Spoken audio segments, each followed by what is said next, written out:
Okay, part two of Facebook advertising, and we had left off with talking about, maybe even targeting through different states or cities that had high diabetes rate and making that part of your campaign.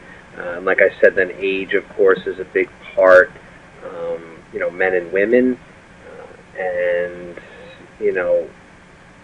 as far as diabetes goes, there's a lot here. Now, I want to just, stray from diabetes for a second and just look at this demographics and what you can do.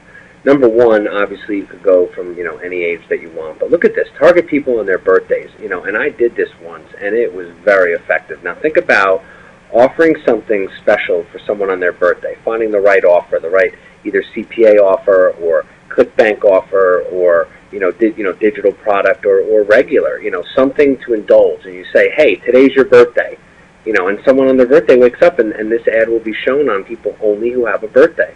And it's shown every day. So whatever day it is today, whoever has this birthday, this is who sees the ad. It's very specific, but very effective if you think about it, and you find the right ad. And then, I ran one once for how to find the right wedding ring for your spouse, how to avoid scams, things like that. And, you could just target engaged men and, pick your age range, and it's highly effective. I mean, think about the wedding niche, and think about this market, and the women getting married, so engaged women. And just imagine, what you can do. And you can also, by the way, you see this interested in, you can do, men interested in men, who are engaged. And this could be a complete sub-niche right here about, what a gay couple might do special for their marriage, or, what could be offered to them that would fit with that type of marriage. So you get what I'm saying, the micro niches that can happen. You could do the same with a lesbian couple and mix and match in many different ways. So even this spot here, it's endless how much you can dive in. Languages, here we just put English, and then we have likes and interests. Now here's where it's, Facebook separates itself from everyone else.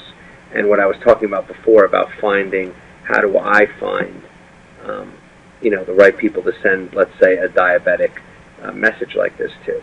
So right now you see we're at this 20 million mark, and as we start to pare down now, this is going to start to go down, this number. So let's look at likes and interests. So we're going to put diabetes, and look at this. We got diabetes awareness ribbon, and it looks like we have diabetes, and let's see, diabetic maybe, diabetic living. Okay. So, by the way, as you see, as I'm doing this now, look at this number. Now, all of a sudden, we're only targeting towards around 50,000 people. Now, I'll tell you right now, that's a good subsection. Now, again, remember, we're only doing 2 states, California and New York. So, obviously, the more states we add, let's just add another one.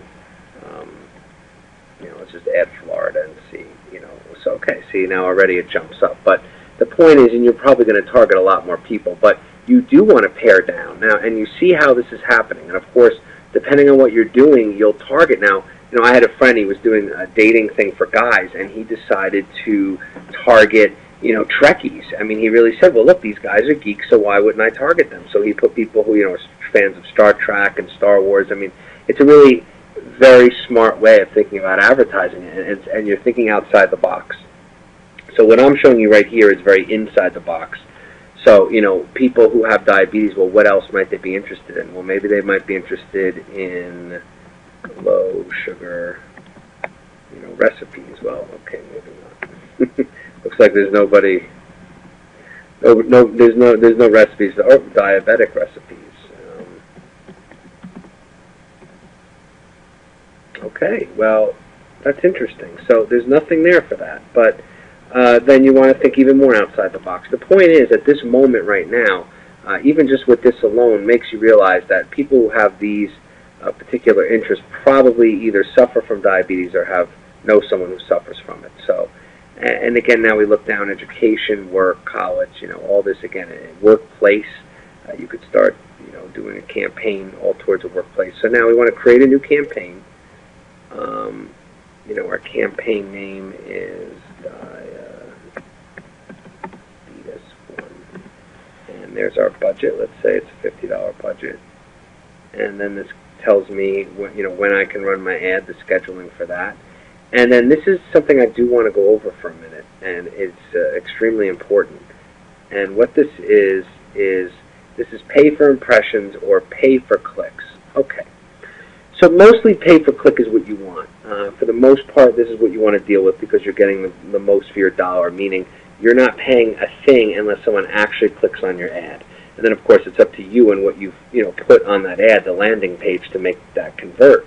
But at least you're not paying for anything unless someone interacts with your ad. So for the most part, this is the best way to go. Now, when is it not always the best way to go? Well, let's say you're running an ad, and actually I did on Facebook a while back, where I ran an ad for diabetes. It was actually not this same company. It was for a diabetes recipe book that you got 100 free recipes by signing up to their free membership site.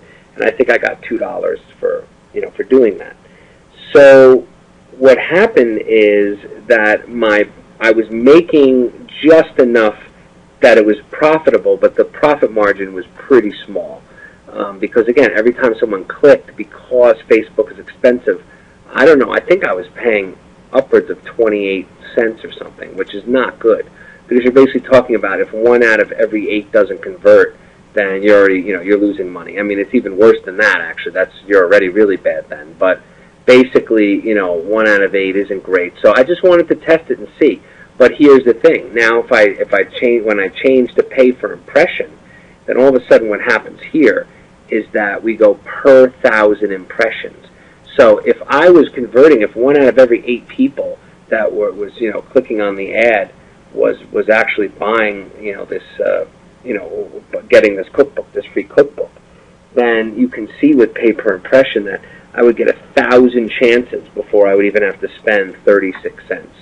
So that's where it would count. But for the most part, we're going to deal with this. And now here it gives you a suggested bid range.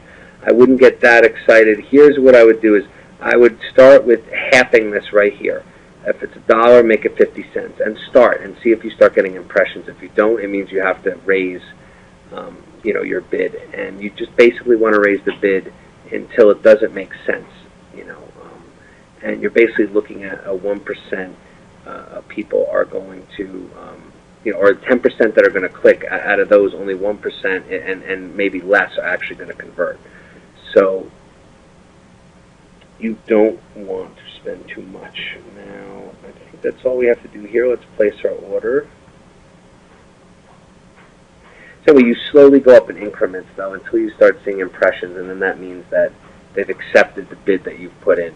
But don't just immediately think you need to put in 85 cents or $1. So here we go. I mean, look at this ad. It's very effective. And, this goes right on Facebook. And, someone's on their Facebook doing whatever here, and then this is eye-catching. The key to Facebook advertising is eye-catching pictures. It's everything because people are not interested in ads. And you really don't want to make them look like ads if you can help it. Of course it's an ad, but it's a little better than some of the stuff that I've seen where, you really know someone's trying to sell you on something really hard. By the way, let's see if, now it's preview link, yeah, okay, now it's going to show. So, the link you are trying to visit has been reported as abusive by Facebook users. Okay, interesting. Well, and that was, looked like a very reputable,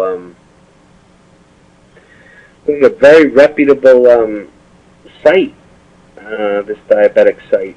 So that's very interesting. It could also mean that there's just a heavy amount of people promoting it, and what happens is, you get to vote on these ads, and some people, if they're seeing an ad over and over and over again, will say that they don't like it, it's too repetitive, and that can happen with an offer that's hot. And this offer is hot. It is offering $2, which is on the higher end. So that could be what's happening. But basically, that's how it would work. You would click on here, preview your link, make sure everything was working okay, and there you have a Facebook campaign.